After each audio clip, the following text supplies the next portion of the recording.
Welcome to Money Matters. I'm Emily Johnson, Certified Financial Planner and Managing Director of Polaris Capital Advisors. We're going to be joined later today by Todd McGarity, the Equity Portfolio Strategist at Polaris. We're going to be talking about a subject that we actually get a lot of investor questions about, and that is covered calls. It's somewhat of an elusive construct to some investors, but it's very timely, and it's something that I think we'd like to take some of the mystery out of for you. So we'll be getting to that in just a minute. First, I'd like to talk to you a little bit about what's going on market-wise, positioning ourselves for the second half of 2011. The question is always, are we going to see a double dip in the second half of 2011? There was definitely concern in the first half that we were seeing something along those lines, high unemployment, a lot of the issues that occurred in the Middle East, in Japan, etc., were certainly having an impact on the market, and we were concerned that we might see a double dip. We're going to talk a little bit with Todd about that as well, and how he's positioning his portfolio for the second half of 2011.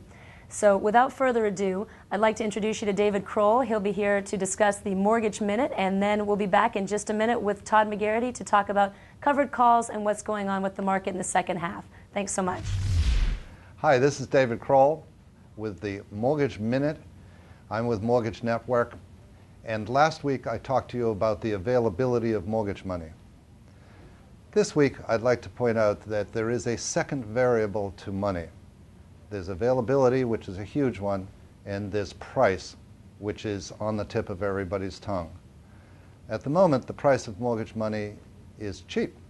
It's 4.5%, 4.75% for long-term money, in the 3s for short-term money. But money is interesting stuff. Its price is relative to something. If what you buy with it, your home, is going down in value, then 4.5% is very expensive. If what you buy with it, a different home, is going up in value and the economy is booming, then 6 or 7 or 8% money is cheap. I'd like to leave you with that little problem, that little mind twister, and I'm going to address it again next week. Thank you.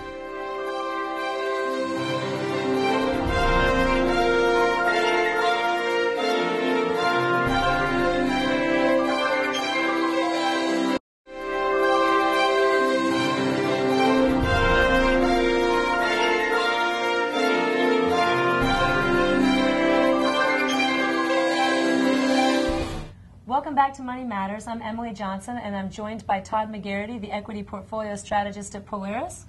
Todd, I wanted to talk with you a little bit about positioning the portfolio, positioning an investment portfolio for the second half of 2011. We had a pretty strong first half. We had a strong first quarter, sort of a lackluster second quarter, but overall still up for the year. A lot's gone on in the last half a year as well. So, how are you positioning your portfolio, and what's your outlook for the second half of 2011? Sure. Coming off, I think of June, it was a pretty tough market month for a lot of people. We had again, we had 7 or 8 weeks of down market in a row, and I think our outlook for the second half of this year, particularly in the fourth quarter, from what you can see on the Purchasing Managers Index and the future. Purchasing Managers Index? Sure, it's basically an index that is it's comprised of people who head purchasing departments for major corporations, and what their outlook is as far as things corporate investment and that type of thing. Absolutely. Okay. So based on those parameters, I think it pretty much signals a strong recovery in the fourth quarter. Probably not as strong as people would hope, but definitely some recovery in the third and fourth quarter from what has been a little frustrating on on the April-May time frame. Do you think that that's going to drive inflation and also interest rates up as well? I do. Concerns around that? Our view is, and the way we're positioned, as you know, now is basically on the 20 to 30-year time frame. There's been sort of a fear trade that has driven a lot of money into the Treasury market based on any number of events. The Greece situation, the tsunami, the slowdown, and the slowdown in the economy here. The frustrating jobs picture continues to drive that fear trade and push money towards the Treasury market.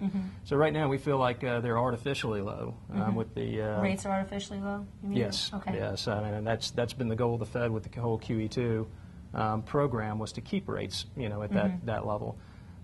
We do think rates are going to go up. We don't think they're going to go up a lot, but we do think they're artificially low. And based on what we perceive as downside risk in that particular trade. We see very little downside risk as opposed to upside. So basically you're saying that you're positioning for interest rates to increase, but gradually you're staying away from bonds because of that? That's right. We're actually short the 20 and 30-year maturities of the U.S. Treasury bond index.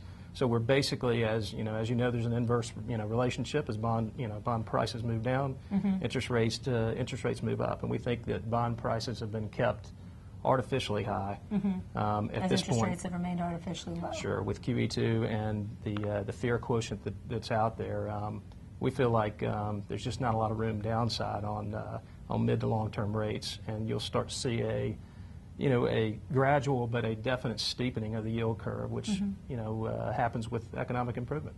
Well, that sounds good. So as a result of that, I mean, I know you're a really active manager. You're constantly, looking and moving and everything. So are you making many changes to your portfolio as you look towards the second half? We're always making changes, to the portfolio based on the investing landscape now. The market is becoming just, a much faster place to operate than it used to be. What do you attribute that to? Well, I think the evolution of different products, ways to manage risk, whether it be option contracts, any sort of derivative products. Which I know sort of, came to the forefront during the economic downturn, actually. Sure. There were concerns about that. Absolutely. And all the products, the ways to manage different volatility quotients and risk in certain portfolios requires you to be pretty active. Trends that are in the marketplace or have been in the marketplace in the past that, that ran over, 2 quarters, 3 quarters, are now shrunk to 1 quarter. Just money moves faster, and it moves to more places. That you need to be much more attuned, on a daily, hourly basis, I know as a retail investor, than you needed to be previously if you sort of bought into the whole buy and hold mentality. Right. The old buy and hold strategy is, I hate to say it's dead, but it's, people tend to think that buy and hold is a conservative strategy, and it's not. Otherwise. Well, it's not conservative as much as it is a passive, strategy. So, we just don't manage portfolios being passive. Right. It's just not possible these days. When they say it's a trader's market, they've been saying it's a trader's market for pretty much all of 2011 and a good bit of 2010. Well, a lot of the trading that you're seeing around, now really is managing individual stock positions that we do have, whether it be writing covered calls to collect income. I know we're going to talk a little bit about that in the future, but managing those positions that we have, whether it be dollar cost averaging into a position, writing a covered call for income, maybe buying put protection. Dollar cost averaging. Let's stop there for just 1 second. Basically, buying, as if you purchase a stock and the stock goes down, you buy a little bit more to bring your average cost down. Sure. As a portfolio manager, we try to work into each position based on market timing, market events, to try to get a better cost average. Nobody can predict what the market's going to do day to day or week to week. You can't? Sorry. I thought that was why you worked with us, because you could predict all of that. Well, basically, a dollar cost average allocates a certain position amount to, or a certain dollar amount to a certain position that you're looking at. So at that point, it really has to be, that position has to be managed on the entry point as well as the exit. So basically, to sum up sort of our 2011, your outlook for 2011, expects that we're going to have an increased market. We expect that that the financial market should increase. Expect we could potentially have a slight increase in interest rates, slight increase in inflation, but by and large, you're pretty bullish. Is sort of a summary. Yeah, I would say we're mildly bullish. Okay. I think a lot of the easy gains in the market have been had over this last couple of years. We were deeply oversold, and it looked like we were looking for financial Armageddon there. So I think once we've gotten past that, now it's a matter of the recovery, and the recovery is a little sluggish. It's so while we're bullish in our view, and we're definitely positioned for that, I think the recovery is going to be a little stubborn. So just looking at and trying to transition into our discussion on covered calls, I know that as we look at the next quarter, the next half, and we anticipate either sort of a flat or slightly upward movement in the market. One way that you're trying to generate additional income in your portfolio, I know, is through covered calls, and that was one of the things I wanted to talk about today, because I think that by and large, covered calls, which I'm sure most people have heard of in one way or another, and they associate them with options, which of course covered calls are options, Right. but whenever they hear options, they think risk. And risk is, these days risk is a 4-letter word. After having been through 2008, Sure. first part of 2009, any kind of risk people just run from. But by and large, covered calls are actually a way to reduce risk in a portfolio, to generate that extra income. And so looking forward at the market that we expect for the second half, that's actually something that will allow for enhanced returns and allow for reduced risk. So That's how, right. how do you, tell me, first of all, tell me what is a covered call for our viewers? Well, a covered call basically is an option contract that gives somebody, when we say write a covered call, we mean sell a call. Mm-hmm. So we're selling somebody a contract, whoever it may be. They trade on a liquid market. Mm-hmm. So we sell a contract for the covered part, means that you own the underlying stock. Okay. So if we have a stock and we write a covered call, we're selling somebody a contract that enables them to buy that stock Okay. from us.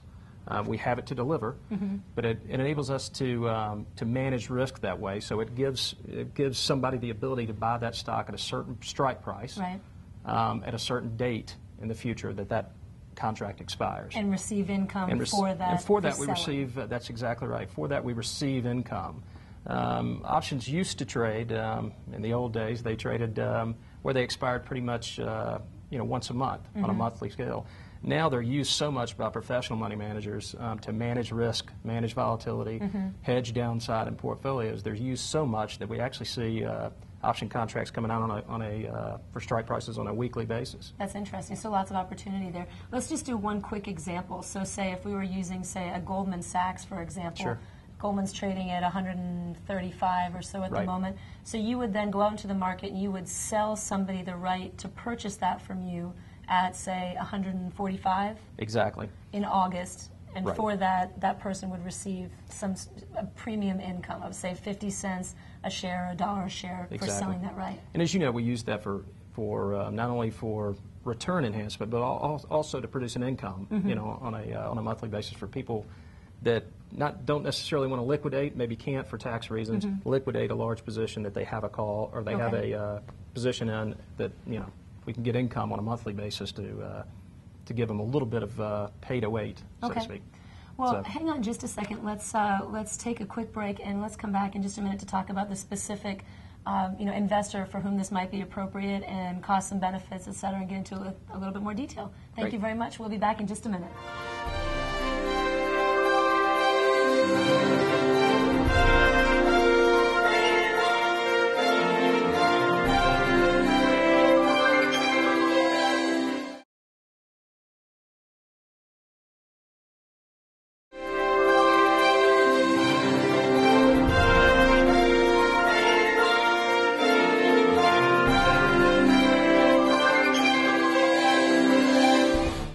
Welcome back to Money Matters. I'm joined again by Todd McGarity here discussing with us uses of covered calls.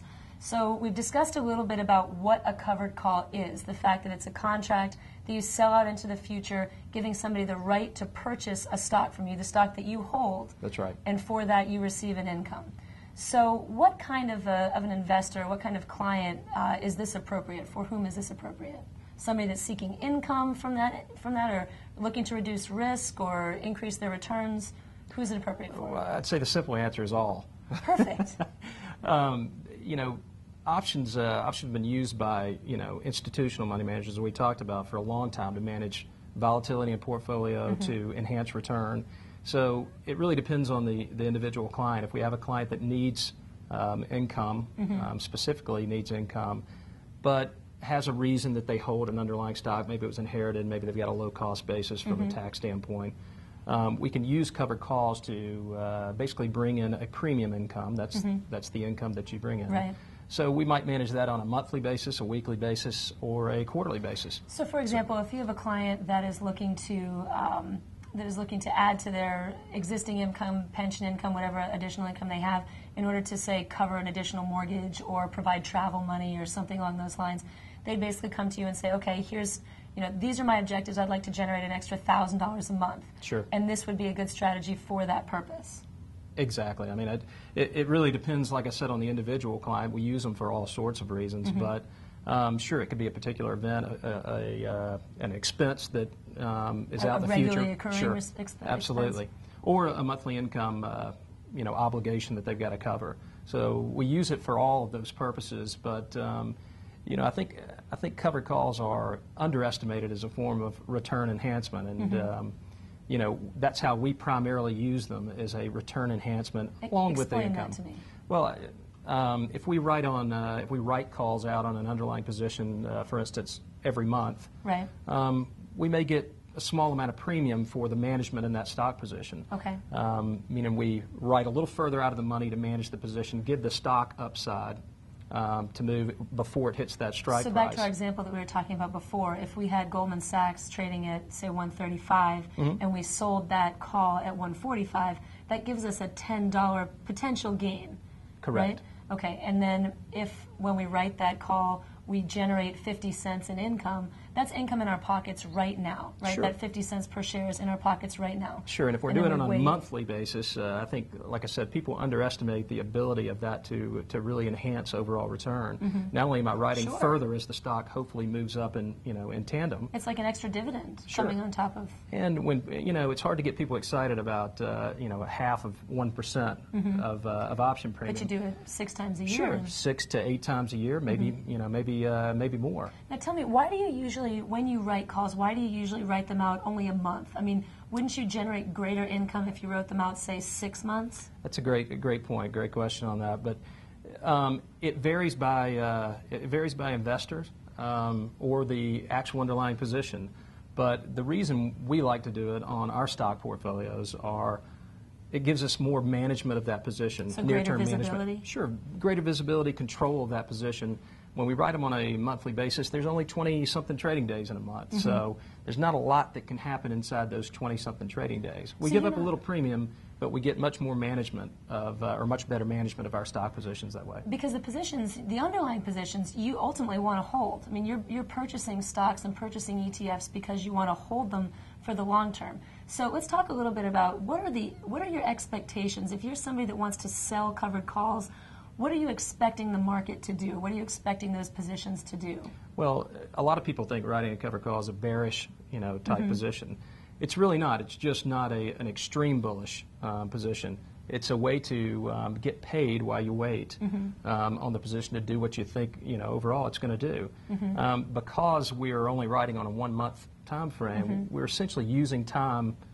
Time is our friend at that point, because once that premium income comes in, every trading day that goes by that it doesn't hit that hit the strike price, we essentially erode a little bit of that premium income. So if the stock finishes below the strike price, maybe it's higher, maybe it's 5% higher, but or maybe you use the Goldman Sachs example. Maybe if it finishes at 140, maybe next month we're not writing the 145s, we're writing the 150s. So let's talk about that for a second. So let's say that Goldman does finish at 140 for the month, and you let that option just expire. Nothing happens, and I don't know the exact statistic, but I believe that it's somewhere around 95% or so of most options do expire without actually being executed. So you're selling those calls with more than likely that they're not going to be executed unless, of course, you have a huge run-up in the stock. Well, is that correct? That's correct. I mean, depending on where you are cost basis wise in the individual stock and what you expect it to do, sometimes we write further out of the money because most of those do expire worthless. Out of the money meaning, again, sort of, above where the current stock market price is. That's exactly right. Okay. So, in an ideal world, what we would want to do is manage that on a monthly basis while the stock is moving up in a slower uptrend, which most stocks, you really have to be willing to own the underlying stock. That's first and foremost. Well, and that's going to reduce your risk as well, I would think. Sure. You really don't buy stocks just for premium income, and that's a way to get in trouble in a hurry. So, if I didn't want to own Netflix, for instance, the underlying stock, I wouldn't buy it just because of the premium incomes. Right. Because you big. could lose your shirt just on owning the underlying stock. That's exactly right. My 50-cent premium isn't going to help me if I lose, $100 a share. That's exactly right. So most of the time, it doesn't change necessarily the position you would own. It just enhances the return. Okay. So talk to me a little bit about volatility, because one of the reasons I know that we talk about using this strategy in this market, especially and over the past year, is because we have had a really volatile several months, year and a half or so. So how does volatility impact covered call writing? while volatility is tougher to stomach in in your portfolio, yes, it really does enhance. It's the perfect covered call writing scenario. It really does enhance the premium income that you get from writing covered calls. So it can be your friend in a volatile time. You're getting paid more premium, income. Okay. So, like, for example, back on that Goldman Sachs example, back when we had less volatility in the market, when everything was smooth sailing, if you remember those days, the premium on Goldman Sachs might come in at, say, 50 cents a share for writing the same option we were just talking about. And right now, in a very volatile market, we might wind up with, say, $1 a share. That's right. Okay. That's right. And there's no exact science to knowing, what that particular option contract or what particular month is going to bring from an option premium.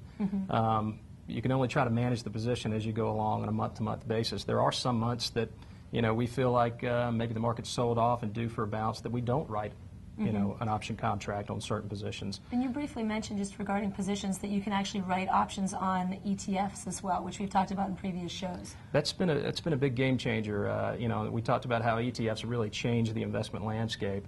What is added to that is the ability to actually write option contracts on these ETFs.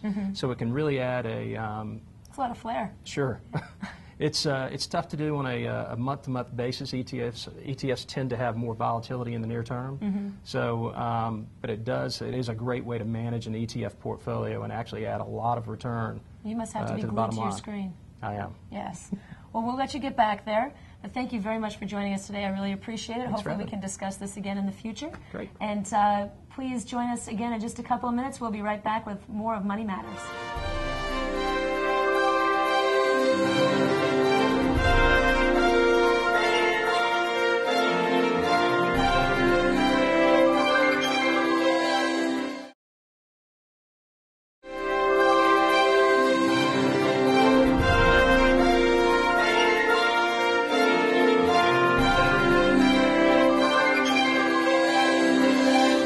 Welcome back to Money Matters. I'd like to spend a few seconds just going over a few action items, some ways that you might be able to take what we've learned today and apply it to your own portfolio. Most importantly, we've talked a lot about covered calls. I think it's worth, as we go into the second half of the year, taking a look at your portfolio and seeing if covered calls might be appropriate. Do you have one large specific equity holding? Are you looking to increase the income on your portfolio above and beyond what your dividends are currently yielding? And are you looking to reduce the overall risk of your portfolio? If that's the case, then you might consider taking a look at covered calls. Certainly this is a more difficult construct, and we welcome any of your phone calls, and we're happy to answer more of your specific questions in the future. So thank you very much for joining us today. Again, I welcome any suggestions that you have for future shows. Please give us a call, send us an email, or check us out on Facebook, Money Matters, WHHI TV, Polaris Capital Advisors. Look forward to seeing you again next week, and that's it for Money Matters. I'm Emily Johnson.